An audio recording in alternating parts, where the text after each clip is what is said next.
저는 이 자리에 오신 모든 분들에게 오늘 성령 하나님께서 여러분들 각자에게 말씀하시기를 정말로 기도하고 축원합니다. 늘 말씀을 준비하면서 저는 어디에 준비를 하고 있느냐, 여러분의 심령에 영에 하나님의 말씀이 들릴 수 있도록 기도하고 준비합니다. 여러분 각자 심령에 정말 성령 하나님이 말씀하시는 음성을 들으실 수 있기를 축원합니다. 저는 오늘 말씀을 준비할 때 어떤 질문으로 시작했습니다. 어떤 질문이냐면, 우리가 신앙생활을 하면서 이런 질문을 할 때가 있지 않습니까? 나는 정말 새 사람이 된 것일까? 여러분 이런 질문 해보지 않습니까? 나는 정말 새 사람이 된 것일까?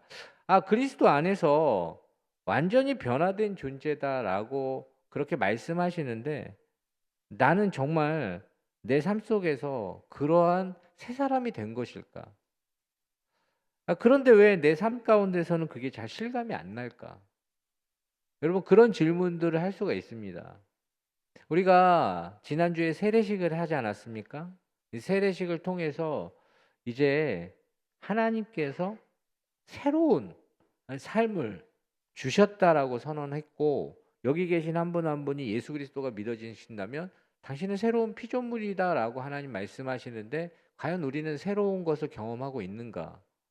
그런 질문으로 이 말씀을 준비했습니다.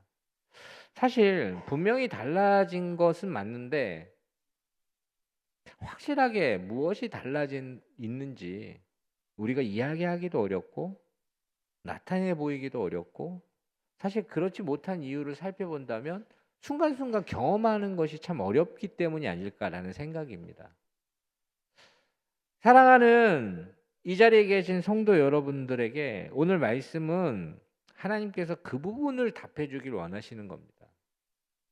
여러분, 우리가 내가 정말 내가 달라졌을까? 나는 새로운 피조물이고 나는 여전히 옛 모습을 갖고 있는 것 같은데 나는 달라졌을까라는 질문에 오늘 영혼 깊은 곳에 하나님 말씀하시는 건 무엇이냐? 내가 그리스도 예수 안에 있다면 너는 새로운 피조물이다. 이전 것은 지나갔으니 보라 너는 새 것이 되었도다라는 것이 하나님의 말씀입니다. 여러분 그렇기에 우리가 새로운 존재가 되었다는 것을 우리가 인식하고 경험하는 것이 우리의 느낌이나 어떤 기분이 아닙니다. 말씀에 그렇게 우리에게 선언하시기에 그 말씀을 신뢰함으로 우리가 새로운 사람이 되었다라는 그것을 받아들이는 겁니다. 여기 계신 한 분 한 분에게 저는 묻습니다. 예수님이 믿어지십니까? 믿어지실 수 있기를 축원합니다. 믿어지신다면 여러분은 새로운 존재입니다. 여러분은 옛사람이 아닙니다. 여러분은 이미 새로운 피조물이고 하나님께서 새로운 존재로 여러분들을 인정하시고 선포하십니다. 문제는 사실 우리가 새로운 존재, 새 사람이 아니어서가 아니라는 겁니다. 문제는 무엇이냐? 이미 새로운 존재가 되었는데도 우리가 그걸 인식하지 못하고 받아들이지 못하고 경험하지 못하는 게 문제입니다.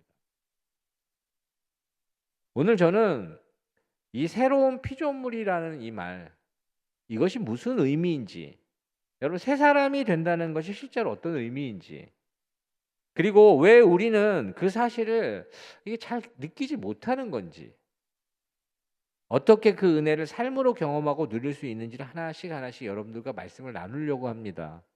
여러분 오늘 우리가 읽은 이 고린도후서 5장은 사실 굉장히 유명합니다. 어디로부터 유명하느냐? 오늘 우리가 주제와 같이 살펴볼 말씀, 예수 그리스도 안에서 당신은 새로운 피조물이라는 말씀. 그런데 이 말씀을 시작할 때 주목하고자 하는 것이 무엇이냐면, 그리스도의 사랑이 우리를 강권하신다라고 14절에 시작하면서 이 선포가 있다는 겁니다. 여러분 그리스도의 사랑이 어떻게 한다고 선언하십니까? 강권하시는. 강권하는 걸 경험해 보셨습니까? 강권하는 것. 그냥 괜찮다고 이런 게 아니라 그냥 강하게 권고하시는 것이고 강하게 붙잡아 주시는 겁니다. 그것을 누가 하시느냐? 그리스도의 사랑이. 여러분, 우리가 새로운 피조물이 되었다라고 하나님이 선언하시는 근거가 어디 있다고 생각하십니까? 그 근거는 예수 그리스도께서 우리를 그의 사랑으로 붙잡아 주셨기 때문에 우리가 새로운 피조물이 된 겁니다. 우리가 그냥 새로운 피조물이 되었다라고 선포하시고 하나님 그렇게 선언하시는 게 아니라 값비싼 대가를 치르시고 희생과 죽으심과 부활이라는 대가를 치르시고 이루시고 우리에게 주신 겁니다. 그냥 주신 것이 아니라 그리스도의 사랑이, 희생이 우리에게 그러한 새로운 피조물임을 나타내 주신 것이고 우리는 새로운 피조물이 된 것입니다. 그리스도께서 십자가를 통해서 우리의 죄를 용서하신 것. 그러나 그가 죽으심과 동시에 그는 부활하셔서 우리를 완전히 새로운 존재로 바꾸신 사건이 바로 십자가의 사건입니다. 십자가의 그 사랑이 어떻게 했습니까? 우리를 붙잡는 겁니다. 십자가의 사랑이 우리를 붙잡아서 무엇으로 우리를 바꾸느냐? 더 이상 옛 존재가 아닌 것으로 우리를 달라지게 하는 것. 십자가의 사랑이 우리를 감싸 안는 겁니다. 그래서 더 이상 죄와 사망 아래 있는 것이 아니라 새로운 존재가 되는 것. 여러분, 그것이 십자가의 능력입니다. 부활하신 예수 그리스도의 능력입니다. 여러분, 오늘 고린도 전후서를 지금 쓰고 있고 목회했던, 고린도 교회를 목회했던 이 사도 바울은 어떤 사람이었습니까? 사도 바울은 그리스도와 그리스도인들을 핍박했던 사람입니다. 자기가 믿고 있는 신앙과 다른 하나님을 믿는 그 믿음으로 그리스도와 그리스도인들을 핍박했던 사람. 그는 분노로 가득했습니다. 미워했습니다. 그리고 그리스도를 믿는 사람들을 죽이기까지 했습니다. 여러분, 그렇지만 하나님께서 이 다메섹 도상에서 예수 그리스도의 사랑이 그를 강권하시는 순간 어떻게 되었느냐? 그가 달라진 겁니다. 그의 영혼이 완전히 뒤집힌 겁니다. 존재가 달라진 겁니다. 정체성이 바뀐 겁니다. 인생의 방향이 달라진 겁니다. 저는 우리도 마찬가지라고 확신하는 게 무엇이냐? 여러분을 강권하시고 붙잡아 주시는 그리스도의 사랑이 여러분을 바꾼 겁니다. 여러분, 그렇기에 여러분이 새로운 피조물이 됐다라는 이 말을 그냥 흘려보내지 마십시오. 사실 우리는 이 새로운 피조물이 되었다라는 이 선언과 이 선포를 어떻게 받아들이기 쉽냐면 우리가 예전의 모습이 있는데 그 모습보다 조금 나아진 사람, 이 정도로 생각합니다. 우리가 조금 더 나아지는 어떤 그런 단계의 업그레이드 정도로 생각합니다. 여러분, 그러나 이 새로운 피조물은 어떤 것이냐? 완전히 종류가 달라지는 존재의 변화입니다. 이건 여러분 잘 아실 겁니다. 예수님께서 그 가나의 혼인잔치에서 무엇을 하시냐면 물을 포도주로 바꾸십니다. 이 변화가 무슨 변화입니까? 성분과 존재를 아예 바꿔버린 겁니다. 우리가 조금 더 나은 존재라는 이야기는 뭐냐면 물 중에 그냥 깨끗한 물 정도로 생각하는 것이 우리의 변화이고 우리가 새로운 피조물이 되었다라는 생각이라는 겁니다. 물 중에 그냥 깨끗한 물, 원래는 좀 지저분한 물이었고 흙탕물이었고 뭐 그런 물이었는데 깨끗한 물로 바뀌는 것. 여러분, 그게 아니라 물이 포도주로 변하는 겁니다. 존재가 달라지는 겁니다. 물 중에 가장 깨끗한 물이 되는 거 좋아 보이지만 그거 그냥 덧입히는 겁니다. 언제 더러워질지 모르는 것이고 언제 달라질지 모르는 겁니다. 그러나 존재가 달라지는 건 아예 달라지는 겁니다. 그리스도의 사랑이 우리를 강권하여 붙잡으시는 것이 이런 능력이 있는 겁니다. 그리고 그 사랑이 이런 변화를 만듭니다. 저는 여러분들 한 분 한 분이 예수 그리스도를 믿고 세례를 받고 그리스도와 연합했다는 것이 무엇인지 그 의미를 좀 살펴보길 원하고 깨닫길 원합니다. 연합했다는 게 뭡니까? 그냥 손을 잡은 겁니까? 아닙니다. 그냥 함께 죽고 함께 사는 겁니다. 연합이라는 단어는 그냥 우리가 뜻을 모았다, 우리 친구지, 이게 아니라 그냥 그리스도의 십자가가 여러분들 안으로 들어가는 것이고 그리스도의 부활이 여러분의 부활이 되는 것이 바로 연합입니다. 여러분, 그렇기에 예수 그리스도께서 죽으시고 부활하실 때 우리도 함께 죽고 우리도 함께 살아나는 것, 이게 연합입니다. 그것이 어떻게 이루어졌느냐? 여러분이 예수 그리스도를 믿음으로, 그의 사랑이 그 믿음을 통해서 여러분을 강권해서 붙잡으심으로. 여러분, 그렇기에 이 본문, 우리가 읽은 본문 14절은 이렇게 말합니다. 한 사람이 모든 사람을 대신하여 죽었은즉 모든 사람이 죽은 것이니라. 이 모든 사람은 누구냐? 그리스도를 믿는 사람, 그리스도 안에 있는 사람. 그는 죽은 겁니다. 무엇이 죽었습니까? 그의 옛사람이 죽은 겁니다. 이것이 연합이고 이것이 죽음입니다. 우리의 옛사람은 어떻게 되었느냐? 여러분, 저는 여러분들에게 다시 한번 선언합니다. 죽은 겁니다. 죄에 매여 있었던 당신, 여러분, 사망의 음침한 골짜기를 헤매던 당신, 이기적인 당신, 자기중심적인 당신, 과거에 상처가 많았던 당신, 얽어매고 아무것도 할 수 없이 주저앉았던 당신, 두려움에 사로잡혀 있었던 당신, 이 모든 옛 존재가 어떻게 되었느냐? 십자가에 못 박혀 죽은 겁니다. 그 옛 존재가 예수 그리스도와 함께 죽고 예수 그리스도와 함께 사신 겁니다. 다시 살아난 겁니다. 그것이 십자가의 능력입니다. 저는 왜 우리가 믿는 신앙에서 왜 그렇게 십자가를 중요해 하고 십자가가 중요한지, 교회를 오래 다니고 어렸을 때부터 신앙생활을 하면 이게 익숙하다 보니까 그냥 놓칠 때가 많습니다. 왜 중요한지. 여러분, 십자가는 우리의 모든 허물과 죄, 여러분 상처와 아픔, 모든 것을 십자가에서 끌어당기는 겁니다. 그리고 그 끌어당겨서 그 십자가에 죽게 함으로 그리스도께서 옛사람은 죽고 그리스도와 함께 다시 부활함으로 어떻게 되느냐? 새로운 피조물이 되는 것. 여러분, 이것은 어떻게 일어나느냐? 영적으로 일어나는 겁니다. 이 영적인 사건으로 말미암아 어떻게 되느냐? 여러분의 존재가 달라지는 겁니다. 사망에서 생명으로 옮겨진 존재다라고 우리는 그렇게 이야기하는데 그게 무슨 개념인지 여러분 어떻게 설명하시겠습니까? 그게 무엇이냐? 영적으로 여러분은 이미 노선이 달라진 겁니다. 존재가 달라진 겁니다. 이게 사망에서 생명으로 옮긴 것이고, 이 사망에서 생명으로 옮기는 순간 하나님께서 여러분의 영혼을 어떻게 하시느냐? 하나님의 아들이요 하나님의 딸로 인정하시기 때문에 어둠의 권세가 여러분들을 어쩔 수 없는 겁니다. 여러분, 사실 우리가 두려워할 수 있습니다. 그 어둠의 권세들, 어둠의 영들, 그 지저분한 어떤 그런 음란하고 어떤 사탄의 세력들을 두려워할 수 있습니다. 그러나 명심하십시오. 여러분은 존재가 달라졌다는 건 그 사탄의 세력이 여러분을 어떻게 할 수가 없는 겁니다. 어떻게 할 수가 없는 겁니다. 예수 그리스도의 이름으로 선포하고 떠나라 하면 여러분의 말의 권세가 그걸 떠나게 하는 겁니다.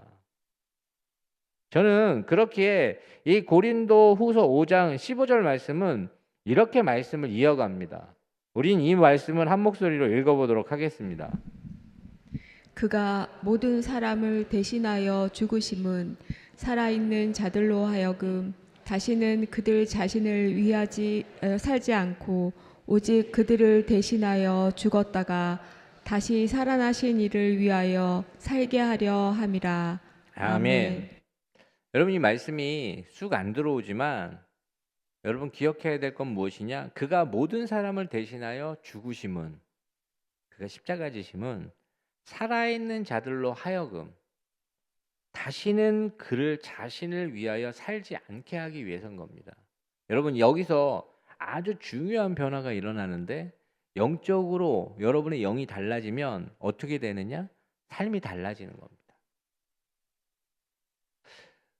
영혼이 달라지면 여러분 삶이 달라지는 겁니다. 영적인 변화는 그냥 존재만 바꾸고 신분만 바꾸는 게 아니라 우리의 무엇을 바꾸기 때문에 그러느냐? 마음의 방향을 바꿉니다. 그리고 그 마음의 생각 생각했던 것들, 사랑했던 것들, 소중하게 생각했던 것들을 바꾸는 거. 그게 방향을 바꾸는 겁니다. 점점 우리의 마음이 달라지기 시작합니다. 예수 믿기 전에 우리는 철저하게 어떤 마음으로 살았느냐? 나 중심으로 사는 사람입니다. 가끔은 이게 착하신 분들이 나는 아니라고 생각합니다. 아닙니다. 여러분, 모든 인생은 자기중심적으로 사는 존재입니다. 깨달지 못했을 뿐입니다.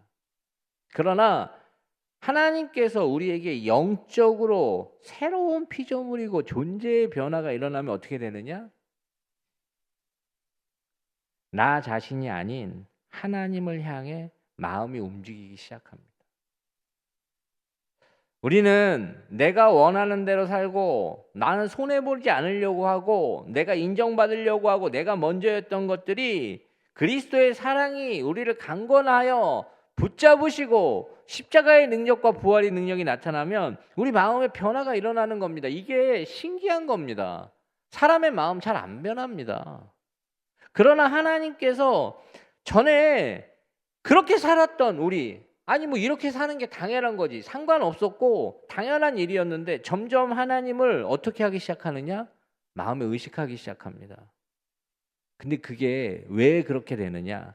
여러분의 영이 달라졌기 때문에 그런 겁니다. 여러분, 그 마음에 하나님 두기를 싫어하는 것이 영적으로 무너지는 겁니다. 그러나 여러분이 영이 달라지고 하나님을 의식하기 시작하면 나를 위해 살던 마음이 하나님과 더불어 살고 싶어지는 마음이 들어오는 겁니다. 아, 어떻게 이런 마음이 들어오지? 내 욕심을 위해서 살던 마음이 하나님의 뜻을 구하기 시작합니다. 아이고, 신기하다. 내 주장만 하던 그 마음이 누군가의 마음을 헤아리기 시작합니다. 여러분, 이것이 무엇이냐? 영이 달라져서 나오는 마음의 변화입니다. 여러분, 마음을 바꾸고 싶으면 영적으로 먼저 달라져야 되는 겁니다. 그리고 마음의 변화 이후에 16절은 이렇게 이어갑니다. 고린도후서 5장 16절 말씀 함께 읽어보도록 하겠습니다. 그러므로 우리가 이제부터는 어떤 사람도 육신을 따라 알지 아니하노라. 비록 우리가 그리스도도 육신을 따라 알았으나 이제부터는 그같이 알지 아니하노라. 아멘. 말씀에 그러므로 우리가 이제부터는 아무도 육체대로 알지 아니하노라라고 이야기하고 있는데, 이 말씀은 영이 달라지고 마음이 달라지면 어떻게 되느냐? 여러분의 생각의 체계가 달라지는 거예요. 이 생각의 체계, 여러분 생각의 틀은 생각보다 달라지기가 어렵습니다. 깨지기가 어렵습니다. 그러나 여러분 영이 달라지면 마음이 달라지고 생각의 체계가 달라지는 겁니다. 예전에 모든 것을 어떤 기준으로 우리는 생각의 틀로 우리는 봤느냐? 육체적인 기준을 통해서 그걸 판단하고 생각했습니다. 여러분, 그것이 어떻게 되느냐? 영이 달라지고 마음이 달라지기 때문에 이게 하나님께서 우리에게 다른 생각과 다른 생각의 체계를 주시는 겁니다. 그동안 우리는 감정에 의해서 판단했고 내 유익에 의해서 판단했고 눈에 보이는 것을 판단했고 사람의 말로 판단했고 세상의 기준으로 판단했습니다. 그러나 영적으로 새로워지고 마음이 새롭게 되면 우리의 생각의 틀이 달라지기 때문에 시선이 달라지는 겁니다. 사람을 보는 것, 상황을 보는 것, 이 모든 것이 우리의 생각의 체계가 달라지는 겁니다. 왜냐? 하나님께서 우리의 그 생각으로 들어오셔서 이 체계 가운데 하나님이 생각의 체계를 바꾸시는 겁니다. 예전에는 상황이 어려워지면 우리는 이렇게 반응할 때가 많습니다. 아, 너무 힘든데? 또 실패하면 어떡하지? 이렇게 반응했던 사람이 이 생각의 체계, 영이 달라지고 마음이 달라지고 생각이 달라진 사람은 어떻게 되느냐? 어려운 상황이 찾아오면 하나님께서 이번에도 나와 함께 하실 거라는 것을 우리가 신뢰하게 됩니다. 아, 하나님께서 나와 함께 하시니까 난 할 수 있어. 난 넘어설 수 있다. 하나님께서 내게 이 상황에서도 길을 내실 거다. 그분은 그런 분이시다. 나는 혼자가 아니다. 그분은 나와 함께 하시겠다고 약속하셨기에 나는 이 순간 하나님과 함께 할 것이다. 여러분, 사람들이 힘들게 해도 하나님께서 이 관계를 통해서 무엇인가 내게 유익을 주실 거라는 그 생각의 전환이 일어납니다. 내가 이해되지 않는 일을 겪어도 하나님이 그럼에도 불구하고 이게 끝이 아니라 최선으로 인도하는 시작일 거라는 그 생각의 전환이 일어납니다. 어떻게 가능합니까? 하나님을 의식하기 시작하니까 생각이라는 그 자리에 하나님의 그 관점이 필터처럼 들어오는 겁니다.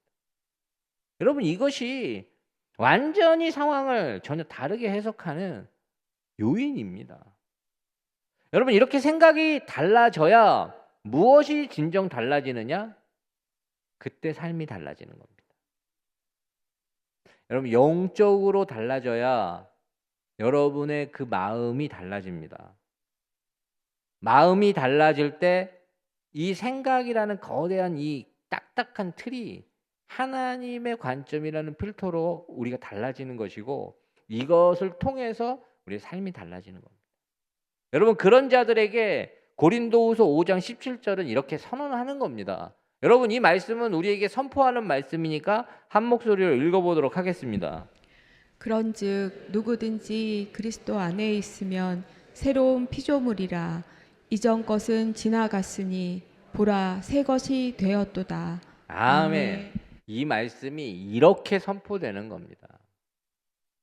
여러분, 그리스도 안에서 새로운 피조물이다라고 선포하는 건 무엇이냐? 여러분의 삶이 완전히 달라졌다는 선언입니다. 여기서 보라라는 이 말은 감탄사입니다. 와, 이렇게 달라지는구나. 여러분, 그리스도 안에 있으면 새로운 피조물이라. 이전 것은 지나갔으니 와, 이렇게 달라지는구나. 이렇게 표현하는 겁니다. 왜냐하면 사도 바울 자신이 자신의 삶을 보니 이건 하나님께서 하지 아니하시면 내가 어떻게 이렇게 될 수 있었을까라는 고백이라는 겁니다. 아, 내가 어떻게 이렇게 되었을까? 사도 바울은 깨달은 겁니다. 하나님의 그 사랑이 자신을 강권한 것이고 자신을 붙잡아서 이런 변화가 일어났구나. 여러분, 그렇기에 우리에게 이 새로운 피조물이 되었도다라는 이 단어에서 되었다라는 이 표현은 이 헬라어 표현에서, 이 성경에서 자주 나오는 표현인데, 옛날에 그 과거의 어떤 사건이 지금까지 계속된다라는 표현입니다. 성경은 그런 표현이 굉장히 많습니다. 왜냐하면 하나님은 과거에도 계시고 지금도 계시고 장래에도 계시는 분이기 때문에 이런 표현이 너무 많은 겁니다. 2000년 전에 십자가 지신 예수 그리스도의 그 십자가 사건이 오늘날 우리에게 어떻게 이런 능력이 나타납니까? 그것이 계속되기에. 우리에게 변화가 일어난 것이고 새로운 피조물이 되었다라는 선언은 2000년 전에 일어난 것이 아니라 지금도 계속되는 것이고 앞으로도 계속되는 것. 여러분, 그것이 이 표현입니다. 그래서 저는 여러분들이 예수님을 믿는 순간 어떤 변화가 일어나는지 주목하십시오. 가장 여러분들에게 일어나는 변화는 여러분의 영이 달라집니다. 여러분, 확신하십시오. 여러분의 영혼은 다릅니다. 여러분은 이제 사망 아래에 있는 그런 존재가 아닙니다. 여러분은 죄와 사망의 종이 아닙니다. 여러분은 이제 영적으로 달라진 겁니다. 하나님의 아들이고 하나님의 딸이 된 겁니다. 영적으로 달라질 때 무엇이 달라진다고 했습니까? 마음이 달라집니다. 우리 마음에 하나님이 들어오기 시작하고 그분이 찾아오기 시작하자 하나님을 사랑하고 싶은 마음, 이게 어떻게 가능합니까? 영적으로 달라졌기 때문에 가능한 겁니다.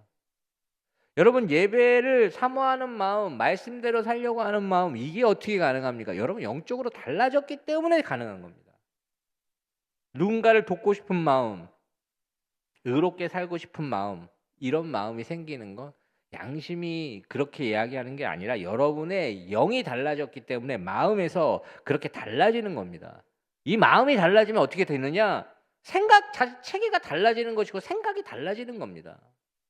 여러분이 해석했던 그 생각, 여러분의 관점, 여러분의 가치 기준, 이것이 달라지는 겁니다. 그래서 어떻게 달라지느냐? 삶이 달라지는 것. 저는 그렇기에 여러분들이 꼭 기억하셔야 될 게 무엇이냐? 비록 더딜지라도 여러분, 우리의 삶에 이러한 변화가 일어나고 있는 것이고 이러한 변화가 계속되고 있는 겁니다. 여러분, 달라지고 있는 것이고 그 방향으로 가는 겁니다. 우리가 사실 자꾸 실망하는 이유, 내가 새로운 사람일까라고 생각하는 이유는 사실 이것이 더디게 느껴지고 우리가 나중에 설명하겠지만 영적으로 먼저 일어나는 사건이기 때문에 그런 겁니다.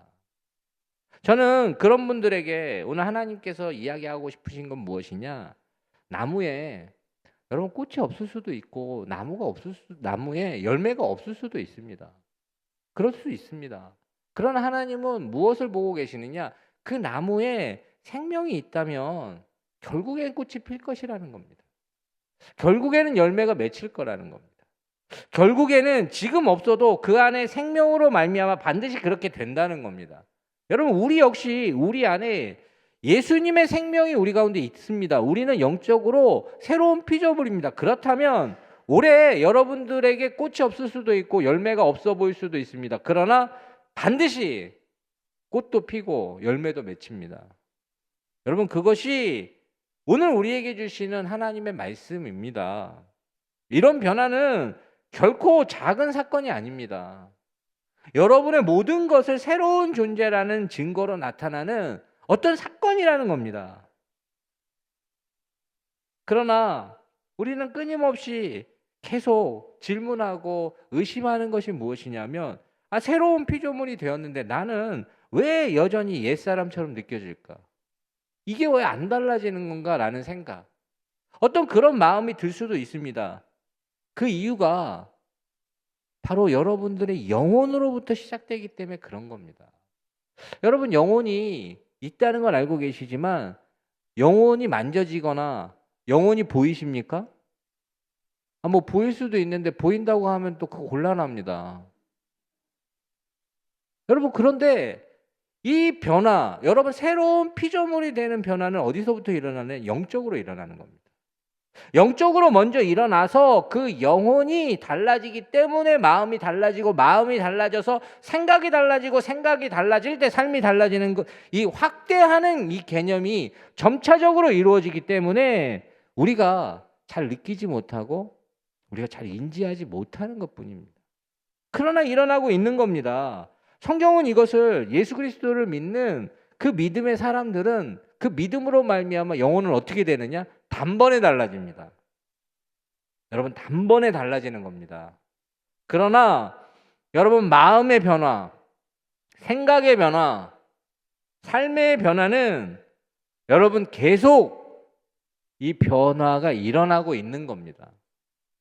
꽃이 없어 보일 수도 있고 열매가 없어 보일 수도 있지만 반드시 나타나는 겁니다. 여러분 안에 영적인 변화가 일어났기 때문에. 그렇기에 여러분 이 순서를 잘 기억하십시오. 영이 변해야 마음이 변하는 것이고 마음이 변해야 생각이 변하는 것이고 생각이 변해야 삶이 변하는 겁니다. 그런데 우리가 자꾸 이 순서가 거꾸로도 갈 수 있다라고 생각하거나 순서가 달라져도 상관없다고 생각한다면 여러분 이거 일어나지 않는 겁니다. 사람들이 아무리 오랜 시간 수련하고 수행하고 돌을 닦는다는 어떤 그런 개념으로 살았을 때 그 방법이 그의 영혼을 바꿀 수 있을까? 여러분 저는 하나님의 말씀을 선포하는 겁니다. 예수 그리스도를 믿는 믿음만이 우리 영혼을 바꿉니다. 여러분 예수 그리스도를 믿는 믿음만이 우리 영혼을 바꾸는 겁니다. 이 순서는 절대로 거꾸로 가지 않습니다. 영혼이 달라져야 마음이 달라지고 마음이 달라져야 생각이 달라지는 거고 삶이 달라지는 겁니다. 자꾸 우리는 삶의 변화를 통하여 영혼까지 바꿀 수 있다라고 생각할 수 있으나 이 변화는 순서가 달라지면 달라지지 않습니다. 이 변화를 순서를 바꾸면 주위를 빙빙 돌 뿐 다시 돌아서면 원점으로 돌아가는 것. 그렇기에 저는 이 영적인 변화를 우리가 어떻게 해야 되느냐? 믿음으로 받아들여야 되는 겁니다. 믿음으로 받아들이면 우리에게 일어난 이 변화를 어떻게 하느냐? 경험하게 되는 것. 새로운 존재가 되었는데도 이런 변화가 우리 영혼에서 삶에서 순차적으로 나타나기 때문에 잘 인식하지 못하고 제대로 우리가 경험하지 못하기 때문에 계속하는 게 이 말인 겁니다. 구원을 받았는데 삶은 여전히 옛 모습. 왜 나는 이런가? 라는 어떤 그 질문에 끊임없이 연결고리로 돌아서는데 오늘 저는 여러분들에게 선포합니다. 여러분 영이 달라졌으면 여러분 반드시 여러분은 달라집니다. 변화됩니다. 여러분 그렇기에 그걸 내 걸로 믿음으로 만드는 게 중요한 겁니다. 삶에서 실제적인 그런 변화는 어떻게 우리 것이 되느냐? 경험함으로 되는 겁니다. 저는 여러분이 하나님의 사랑도 아시고 하나님의 인도하심도 아시고 하나님의 능력도 아시는데 오늘 저한테 이렇게 설교 듣는 거하고 말 듣는 거하고 여러분이 경험하는 거하고 어떤 차이가 있습니까? 이건 천지 차이인 겁니다. 여러분 오늘 우리에게 하나님은 다 이루시고 모든 것을 다 이루시고 예수 그리스도의 십자가와 부활을 통해 모든 사망의 권세를 깨트리고 어둠의 영을 굴복시키셨는데 우리가 이 은혜에 우리의 이 변화를 잘 인식하지 못하는 건 경험하지 못하고 있기 때문에 그런 겁니다. 경험하지 못하기 때문에 이 영적인 변화를 통해 삶의 변화가 우리 가운데 진행되고 있는 걸 우리가 깨닫지 못하는 겁니다. 저는 그렇기에 오늘 이 순간 이 자리에서 분명히 말합니다. 여러분 믿음으로 경험하고 누리셔야 됩니다. 이 하나님의 이 선물과도 같은 이 은혜를 여러분 믿음으로 경험하고 누리셔야 됩니다. 은혜는 이미 주어진 것이고 은혜를 경험하고 누리는 건 어떤 몫이냐? 여러분 믿음으로 그걸 받아들이고 누려야 되는 겁니다. 저는 하나님께서 주시는 이 은혜는 우리가 만드는 게 아닙니다. 그리고 우리가 무엇인가를 해서 성취하고 얻는 게 아닙니다. 그냥 하나님이 선물로 주신 거 받아들이고 누리는 겁니다. 하나님이 주시는 건 대부분 그렇습니다. 이게 믿음의 세계입니다. 믿음의 세계는 더 깊이 들어가는 자가 더 깊이 누리는 거고 믿음의 세계는 그 믿는 자가 더 풍성하게 경험하는 겁니다. 그러므로 저는 오늘 이 자리에 하나님의 마음을 저를 세우셔서 전하고자 하는 그분의 음성을 여러분들에게 전합니다. 하나님의 마음은 이것입니다. 하나님 다 준비했다. 내가 다 준비했다. 내가 다 이루었다. 내가 너를 위해 그 은혜의 길을 다 열어두었다. 그러니 걱정하지 마라. 두려움 속에 머물지 마라. 너 혼자인 것처럼 애쓰면서 허덕이지 마라. 내가 이미 다 이루었으니 제발 이 은혜를 누리며 살아라. 예수님께서 우리에게 말씀하시는 그 마음은 무엇입니까? 내가 너를 위해 십자가를 졌다. 피 흘리고 너를 위해 죽었다. 그러나 너를 위해 다시 살았다. 다시 내가 살아났다. 너에게 주는 이 생명은 숨만 붙어 있는 인생 그런 게 아니다. 부활의 생명을 가진 건 존재이고 어렵게 겨우 유지하는 그런 생명이 아니라 흘러넘치고 회복시키고 풍성한 생명이다. 그러니 풍성하게 누려라. 기쁨을 누려라. 마음껏 누려라. 성령 하나님은 우리에게 말씀하십니다. 내가 너와 함께 할 것이다. 너와 함께 할 뿐만 아니라 너를 떠나지 않을 것이다. 어떠한 순간에도 나는 너와 함께 할 것이고 너의 하루하루를 인도할 것이고 너의 걸음을 새롭게 할 것이며 너의 상처를 치유할 것이고 너의 무너진 마음을 이렇게 세울 것이다. 그러니 두려워하지 말고 누려라. 지치지 말고 누려라. 자신감 있게 누려라. 내가 세상 끝날까지 너와 함께 할 것이다. 여러분 그렇기에 정말 내가 변할 수 있을까? 이렇게 이야기하면 안 되는 겁니다. 여러분은 이미 변한 겁니다. 여러분은 이미 새롭게 된 겁니다. 믿음으로 받아들이십시오. 그래야 여러분 것이 되는 겁니다. 여러분 내가 새로워질 수 있을까? 이렇게 이야기하는 게 아닙니다. 여러분 이미 새롭게 된 사람입니다. 여러분 하나님께서 여러분을 새롭게 만드셨습니다. 그냥 여러분들이 그걸 받아들이고 고백하시고 믿음으로 누리시면 됩니다. 문제는 우리의 감정이 아닙니다. 내 감정이 내가 변했구나라고 동의를 구하는 게 아닙니다. 내 느낌이 내가 좀 착해졌네 이렇게 동의를 구하는 게 아닙니다. 하나님의 말씀이 여러분은 새로운 피조물이고 새로운 존재이며 하나님의 아들이고 하나님의 딸이다라고 선포하시면 그걸 받아들이는 겁니다. 그러면 여러분 달라지는 것이고 그리스도 안에서 새로운 피조물이 되는 것이고 이전 것은 지났으니 보라 이런 존재로 내가 달라졌구나 깨닫게 되는 거예요. 여러분, 이것이 오늘 하나님께서 우리에게 주시는 말씀입니다. 예수 그리스도를 믿으신다면 성령 안에서 담대하게 선포하십시오. 나는 새 영의 사람이다.